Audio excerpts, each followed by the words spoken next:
যারাই পৃথিবীতে শাসন ক্ষমতার বলে জুলুম করবে তাদের জন্য ফেরাউন একটা নিদর্শন হয়ে থাকবে কিয়ামত পর্যন্ত। থাকবে কিনা? লিতাকুনা লিমান খালফাকা আয়াহ, আল্লাহ বলেছেন যাতে করে তুমি পরবর্তীদের জন্য নিদর্শন হতে পারো, এই কারণে তোমার লাশটাকে আমি সংরক্ষণ করেছি। আল্লাহ পাক এটাও বলেছেন কিন্তু বেশিরভাগ মানুষই আমার নিদর্শন সম্পর্কে গাফেল। বাস্তবতা তাই নয় কি? ফেরাউনের চেয়ে শক্তিধর ওই সময়ে বিশ্বের কেউ ছিল? আজকে ফেরাউনের কোনো অস্তিত্ব আছে? আছে, তার লাশটা পড়ে আছে। তার লাশটা আছে না? 1897 সালে তার লাশটা আবিষ্কৃত হয়েছে। কত সালে? 1897 সালের দিকে তার লাশটাকে আল্লাহ পাক শুটকি বানিয়ে রেখে দিয়েছেন। কেন রেখেছেন এই দলিলটাও কোরআনে আছে। ওই যে বললাম কোরআন সবকিছুর ব্যাখ্যা করেছে। ফেরাউনের লাশ কেন সংরক্ষণ করা হয়েছে এর দলিলও কোরআনে আছে। আল্লাহ বলেছেন যাতে করে তুমি, আজ আমি তোমার এই দেহটাকে সংরক্ষণ করব যাতে করে তোমাকে পরবর্তীদের জন্য নিদর্শন রূপে রাখা যায়। তাহলে ফেরাউন কাদের জন্য নিদর্শন হয়ে আছে? ফেরাউনের পরে যারা জালেম হিসেবে আসবে এই পৃথিবীতে, সেই জালেমদের জন্য ফেরাউনের লাশটা নিদর্শন হয়ে আছে, কিন্তু মানুষ নিদর্শন গ্রহণ করতে রাজি নয়। আচ্ছা, এখন ফেরাউনদের মতো বড় বড় জালেম নাই সারা বিশ্বে? তাদের জন্য নিদর্শন না শিক্ষা না? এটা শিক্ষা। দেখুন, আবু জেহেলকেও এই উম্মতের ফেরাউন বলা হতো। কেন? কারণ সে সত্যকে চিনেও প্রত্যাখ্যান করেছে। তাকে বদরের যুদ্ধে হত্যা করা হয়েছে। দুইজন ছোট ছোট কিশোর তাকে হত্যা করেছেন, দুইজন মুয়াজ। দুইজন কি?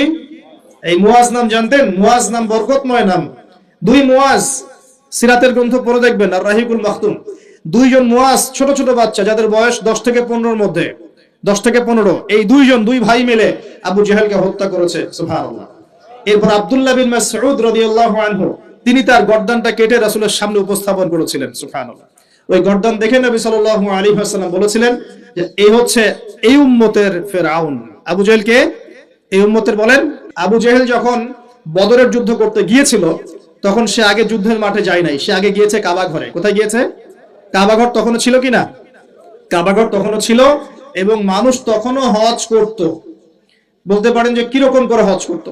সেই হজের সিস্টেম আর আমাদের সিস্টেম এক ছিল না। তারা দাবি করত যে তারা ইব্রাহিম আলাইহিস সালামের সুন্নাহ ফলো করছে, তারা দাবি করত। এই দাবির উপর ভিত্তি করে তারা কাবা ঘরের ভিতরে 360টা মূর্তি ঢুকিয়েছিল। কয়টা? 360টা। এই মূর্তিগুলোর মধ্যে ইব্রাহিম আলাইহিস সালামের মূর্তিও ছিল, ইসমাইল আলাইহিস সালামের মূর্তিও ছিল। আসলে তারা তো আর জানতো না তারা কেমন দেখতে। তারা কি জানতো? একটা কাল্পনিক স্ট্যাচু তারা গঠন করেছিল এবং তার কাছে তারা সেজদা করত। তাদের ধারণা ছিল ইব্রাহিম আলাইহিস সালাম তো ভালো মানুষ না, তার কাছে চাইলেই আল্লাহর কাছে চাওয়া হবে। এমনটা আমাদের এখানে অনেকে মানুষের আকীদা আছে না, যে অনেক কবরে চলে গেছে মানুষ, তাদের আকীদা হচ্ছে এই মানুষ অনেক বুজুর্গ ছিল, তার কাছে চাইলেই আল্লাহর কাছে চাওয়া হয়। আকীদা একই কিনা? এগুলো শিরকি আকীদা। চাবেন কার কাছে? সরাসরি কার কাছে? আল্লাহর কাছে। কিসের ওসিলায় চাবেন? নিজের নেক আমলের ওসিলায় চাবেন। আল্লাহ পাকে তাওহীদের ওসিলায় চাবেন। আল্লাহ পাকে আসমাউল হুসনার ওসিলায় চাবেন। আল্লাহ পাকে সিফত নাম এগুলোর ওসিলায় চাবেন। ইনশাআল্লাহ আল্লাহ পাক আপনার দোয়া কবুল করবেন। আল্লাহ পাক আমাদের সবার দোয়াগুলো কবুল করুন, বলি আমিন। এখন আবু জেহেল কাবা ঘরে গিয়ে কি করেছে? আবু জেহেল কাবা ঘরে গিয়ে আল্লাহকে বলছিল, আল্লাহুম্মা, ভালো করে শুনেন, আল্লাহুম্মা, হে আল্লাহ, ইন কুনতা তাআলাম, হে আল্লাহ আপনি যদি জানেন, আন্না মুহাম্মাদান আলাল হক, যে মুহাম্মদ সাল্লাল্লাহু আলাইহি ওয়াসাল্লাম সত্যের উপরে আছে, ফানসুরহু, তাহলে তাকেই সাহায্য করেন। কে দোয়া করছে এটা? কে দোয়া করছে? আচ্ছা, আবার বলছে আল্লাহুম্মা, হে আল্লাহ, ইন কুনতা তাআলাম, আপনি যদি জানেন, আন্না নাহনুল কুরাইশ আলাল হক, আমরা কুরাইশরা সত্যের উপরে আছি, ফানসুরনা, তাহলে আমাদেরকে সাহায্য করেন। কে দোয়া করছে? এখন বলেন তো আবু জেহেল আল্লাহ বিশ্বাস করে কিনা? আল্লাহ বলে যে একজন আছে, আবু জেহেল বিশ্বাস করে কিনা? তারপরে কেন সে মুশরিক হলো? কেন উম্মতের ফেরাউন হলো? কি কারণ? কারণ আল্লাহকে বিশ্বাস করা যথেষ্ট নয় যতক্ষণ না আপনি আল্লাহর বিধানের আনুগত্য করছেন। কথা কি বুঝতে পারছেন? আল্লাহর বিধানের আনুগত্য করার পরে আমি মুসলিম হচ্ছি। আল্লাহ পাকের বিধানের সামনে আত্মসমর্পণ করার মধ্য দিয়ে আমি কি হচ্ছি? মুসলিম হচ্ছি। যারা হিন্দু ভাই তারা কি বিশ্বাস করে না? জিজ্ঞাসা করে দেখেন, বিশ্বাস করে না? অবশ্যই বিশ্বাস করে। যারা বলছে যে 3 খোদা, আল্লাহ, নাউজুবিল্লাহ, ঈসা আলাইহিস সালাম আর রুহুল কুদুস, যারা 3 খোদায় বিশ্বাস করে এমন মানুষ আছে না পৃথিবীতে? তাদের সংখ্যা কিন্তু কোটি কোটি, প্রায় 200-300 কোটি মানুষ এগুলো বিশ্বাস করে। ওরা কি আল্লাহ বিশ্বাস করে না? করে কিনা? ওরা কি বিশ্বাস করে না যে একজন আল্লাহ বলে একজন আছে? যারা বুদ্ধিস্ট তারা কি বিশ্বাস করে না যে আল্লাহ বলে একজন আছে? যারা ইহুদি তারা কি বিশ্বাস করে না যে আল্লাহ বলে একজন আছে? তাহলে আল্লাহ বলে একজন আছে, উপরওয়ালা একজন আছে, এই বিশ্বাস যথেষ্ট নয়। যতক্ষণ না আপনি সেই আল্লাহর বিধানের সামনে আত্মসমর্পণ করছেন। আর আত্মসমর্পণ মানে কি? কিছু অংশ মানবো, কিছু অংশ মানবো না। আত্মসমর্পণ মানে কি? কিছু অংশকে মানবো, বাকি অংশ ছেড়ে দিব। যেটুকু মানলে আমার সুবিধা হয় ওইটুকু মানবো, যেগুলো মানলে আমার সুবিধা হয় না এগুলো ছেড়ে দিব। আত্মসমর্পণ মানে কি? আমি দুইটা দলিল দিই, খালি জাস্ট দুইটা, শর্ট করে দিচ্ছি কারণ আমাদের আলোচনা অনেক লম্বা হবে ইনশাআল্লাহ। দুইটা দলিল দিচ্ছি। এক, ইব্রাহিম আলাইহিস সালামকে যে আল্লাহ পাক বললেন তোমার স্ত্রী সন্তানকে রেখে আসো কাবা ঘরের কাছে, মনে আছে? মনে আছে কি নাই? আচ্ছা, ইব্রাহিম আলাইহিস সালাম কি প্রশ্ন করেছিলেন যে আমি কেন রেখে আসবো, এর পিছনে যুক্তি কি, বিজ্ঞান কি, দর্শন কি? নাকি আল্লাহ বলেছেন বাস করেছেন? কোনটা? আল্লাহ বলেছেন, তিনি করেছেন। তিনি বলছেন, আল্লাহ বলছেন তোমার সন্তানকে কুরবানি করতে হবে, সন্তানের বয়স 10 বা 12 বছর। তিনি কি বলেছেন নিষ্পাপ বাচ্চাকে কেন হত্যা করব? এর পিছনে যুক্তি কি, এর পিছনে বিজ্ঞান কি, এর পিছনে দর্শন কি? আল্লাহ কাজটা তো ভালো মনে হচ্ছে না, এরকম করে প্রশ্ন করেছেন? নাকি আল্লাহ যা বলেছেন তাই করার জন্য প্রস্তুতি নিয়েছিলেন? কোনটা? এই কারণে ইব্রাহিম আলাইহিস সালামকে আল্লাহ পাক বলছেন আমার খলিল, আমার বন্ধু। ইয ক্বালা লাহু রাব্বুহু আসলিম, যখনই তার রব তাকে বলেছে আসলিম, আত্মসমর্পণ করো, ক্বালা আসলামতু লিরাব্বিল আলামিন, ইব্রাহিম বলেছে আমি আমার রবের সামনে আত্মসমর্পণ করলাম। সুবহানাল্লাহ। এই হলো মুসলিম। আর ইব্রাহিম আলাইহিস সালাম তোমাদের পিতা, মুসলিম জাতির পিতা, হুয়া সাম্মাকুমুল মুসলিমিন, যিনি তোমাদের নামকরণ করেছেন মুসলিম।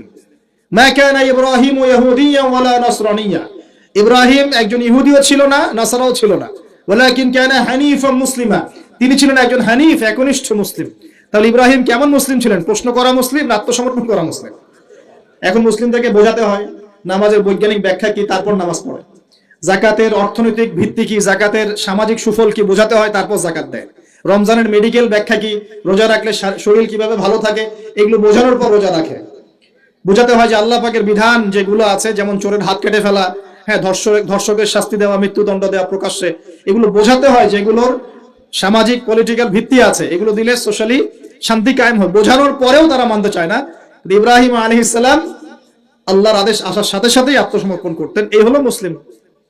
তাহলে ইসলাম কাকে বলে? আত্মসমর্পণ নাকি কিছু অংশ মানবো আর কিছু অংশ মানবো না? এখন আমরা যে কিছু অংশ মানি কিছু অংশ মানি না, এটা দেখার জন্য আপনাকে রমজান মাস পর্যন্ত অপেক্ষা করতে হবে। কিরকম? রমজান মাসে দেখবেন যে নামাজ পড়লো মাশাআল্লাহ, তারাবির নামাজ, ব্যবসা করতে গিয়ে দেখবেন মাপে কম দিবে। তার মানে সে নামাজ ইবাদত বন্দেগী জীবনে আল্লাহকে মানে ঠিকই, অর্থনৈতিক জীবনে আল্লাহকে মানে না। ওখানে তার কাছে মনে হচ্ছে আল্লাহ দেখছেন না, এখানে আমি যা ইচ্ছা তাই করতে পারবো। একজন পরেজগার ব্যক্তি, তাহাজ্জুদ গোজার, মাশাআল্লাহ, রাতে তাহাজ্জুদ পড়েন, দেখবেন অফিসে গিয়েছে, আদালতে, অন্যান্য জায়গায় গিয়েছে, চাকরি ক্ষেত্রে, সেখানে গিয়ে টেবিলের তল দিয়ে টাকা নেওয়া শুরু করেছে। তো তার ধারণা যে এখানে আল্লাহ তাকে দেখছে না, নামাজে আল্লাহ তাকে দেখছে। আবার আমাদের দিনী বোন অনেকে রোজা রাখে, মাশাআল্লাহ, রোজা রেখেও দেখবেন সিরিয়াল দেখছে, গীবত করছে, বেপরদা হয়ে বাইরে ঘুরছে, করছে কিনা? আবার রোজাও কিন্তু রাখছে। তার মানে তার ধারণা যে ইবাদত বন্দেগীর জীবনে আল্লাহ আমাকে, এখানে লা ইলাহা ইল্লাল্লাহ ঠিক আছে, মুহাম্মদুর রাসূলুল্লাহ ঠিক আছে, কিন্তু সেটা এই পর্দার ক্ষেত্রে, অন্যান্য জীবনের অন্যান্য ক্ষেত্রে আমি লা ইলাহা ইল্লাল্লাহ মুহাম্মদুর রাসূলুল্লাহর পরোয়া করছি না।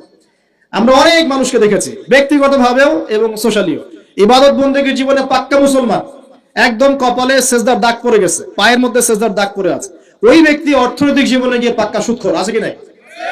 এমন লোকের অভাব আছে? আমরা মোটামুটি অনেকেই এর মধ্যে ইনভলভ হয়ে যাই।